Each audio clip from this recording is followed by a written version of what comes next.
Alrighty, here's the project I've been working on for probably around a week and a half for class.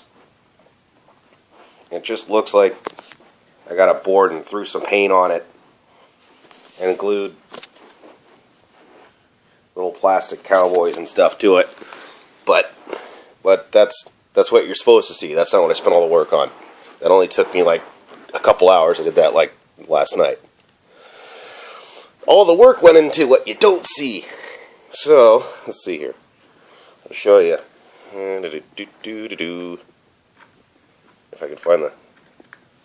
Oh! It's got four-way lights. Stop signs, rather. Oop. So, I built one of these. Where's the camera thing on this? I built one of these in class, and I was one of the first one done, and it works beautifully. It was great. It's supposed to look like this, with LEDs at the top, on four sides. And they're really hideous. So I built one, and the teacher's like, yeah, pimp it out. So that means, I guess, like, put it in a display or something, make it look nicer. And I just thought, well, these boards are freaking hideous. There's no getting around that. I don't want people looking at the board. You know, I just want them to see the LEDs. So I figured I had to hide it.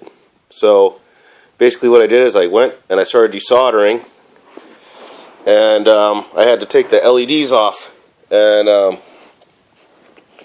then manually cut lengths of wire that I'd measured, and then manually tin them, and then solder those into the LEDs. Let me see, this is where I got the board hidden. So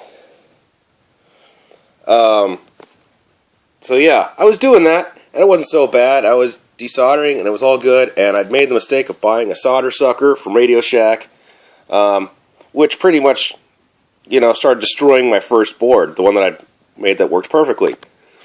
And so I was able to patch it, and then I was slipping wire into a second solder hole, or a pinhole with a solder pad, and a second solder pad flew off.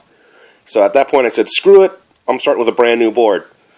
So I went out in my garage, I bought a brand new board, I went out in my garage and I put it together and got all the wires working, and I turned it on, it lit up, and I was all stoked, and then I couldn't get to work. It lit up, but it wasn't changing signals.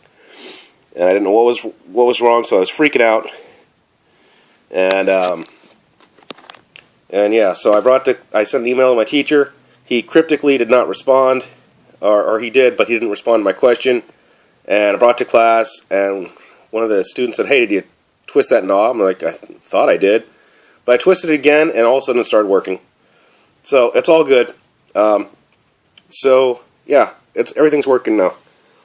And yeah, basically, so I desoldered the LEDs from here, and then I put in the wire, and then I soldered the LEDs to it, and then I drilled some holes in the board, and I ran it under, and so there's lengths of wire underneath the boards leading to all the different lights.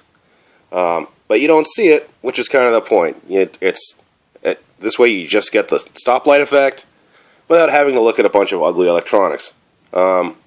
So I'm pretty sure I'm the only student that's ever actually done that, actually separated the LEDs from the circuit board and actually gone with something nicer, as opposed to just decorating the stupid ugly circuit board.